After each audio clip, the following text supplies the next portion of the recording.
अल्हम्दुलिल्लाहि रब्बिल आलमीन वस्सलातु वस्सलामु अला रसूलिहिल करीम अम्मा बाद फ़ाऊज़ु बिल्लाहि मिनश शैतानिर रजीम बिस्मिल्लाहिर रहमानिर रहीम।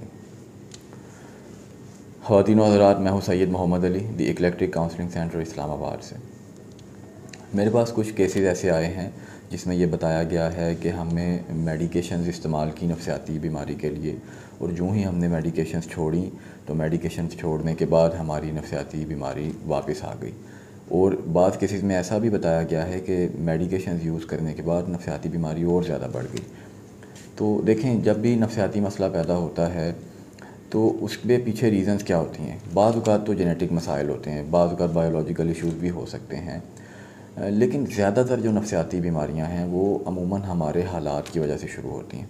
इन्वायरमेंटल स्ट्रेसर्स की वजह से, हमारी ज़िंदगी की मुश्किलात की वजह से, हमारे रिश्तों की वजह से, हमारे ताल्लुकात की वजह से, इस तरह के जो भी हमारी ज़िंदगी में चैलेंजेस आते हैं तो कुछ लोग उन चैलेंजेस को सही तरीके से फ़ेस नहीं कर पाते। फिर एक वक्त आता है, बाज़ का ज़िंदगी में इतने ज़्यादा मसाइल आ जाते हैं कि वाकई इंसान एग्ज़ॉस्ट हो जाता है। हर बंदा उसको उस तरीके से नॉर्मली एक्सेप्ट नहीं कर सकता जिस तरह करना चाहिए। तो कुछ लोग फिर साइकोपैथोलॉजी की तरफ या अब नॉर्मेलिटी की तरफ जाना शुरू हो जाते हैं। जब ये मसला डेवलप होना शुरू होता है तो आपके मसाइल की वजह से असल में आपकी सोच में मसला आना शुरू होता है। अब आप देखें कि आपको नफसियाती मसला शुरू हुआ सोच की वजह से।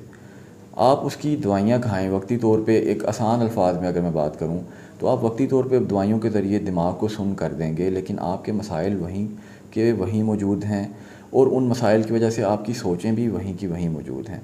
तो फिर आप जब दवाई छोड़ेंगे तो ये कुदरती बात है कि उन्हीं मसाइल की वजह से, उन्हीं सोचों की वजह से आपका नफसियाती मसला फिर से वापस आएगा। इसका मतलब ये है कि हमें ज़्यादातर केसेस में साइकोथेरेपी की ज़रूरत है, मेडिकेशंस की ज़रूरत नहीं है। इन दवाइयों के बहुत ज़्यादा साइड इफ़ेक्ट्स होते हैं। मैंने सबसे पहली वीडियो इसी मौजू पे बनाई है कि साइकियाट्रिस्ट और साइकोलॉजिस्ट में क्या फ़र्क है। जब आपको मसला आपकी सोच में शुरू हो, अमूमन सबसे पहले ये मसला बनता है कि हमें बहुत ज़्यादा थाट्स आना शुरू होती हैं या हमें नींद सही नहीं आ रही होती उन्हीं थाट्स की वजह से, उसी परेशानी की वजह से। ये जो अर्ली स्टेज है इसमें आपको मेडिकेशंस की ज़रूरत नहीं होती, इसमें आपको साइकोथेरेपी की ज़रूरत होती है। अगर इस दौरान आप साइकोथेरेपी ले लें तो उम्मीद है कि आपका ये मसला ज़्यादा आगे नहीं बढ़ेगा, ठीक है। लेकिन अगर आप इस दौरान ही मेडिकेशंस लेना शुरू करें तो फिर आप डिपेंडेंट हो सकते हैं मेडिकेशंस के, और इन मेडिकेशंस के बहुत ज़्यादा नुकसानात भी हैं। तो आप कोशिश करें कि पहली स्टेज में जब आपको मसला समझ आना शुरू हो तो किसी भी माहिर नफ्सियात से रब्ता करें।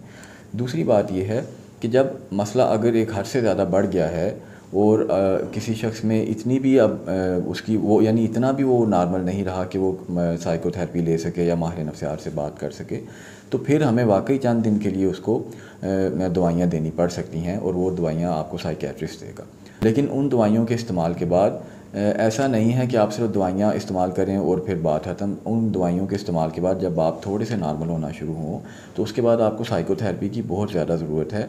उसके बाद अगर आप साइकोथेरेपी लेंगे तो उम्मीद है कि आपका मसला जल्द ख़त्म होगा और उसके वापस आने के चांसेस भी कम होंगे। तो ये हमारी आज की वीडियो थी। बहुत शुक्रिया। अल्लाह हाफ़िज़।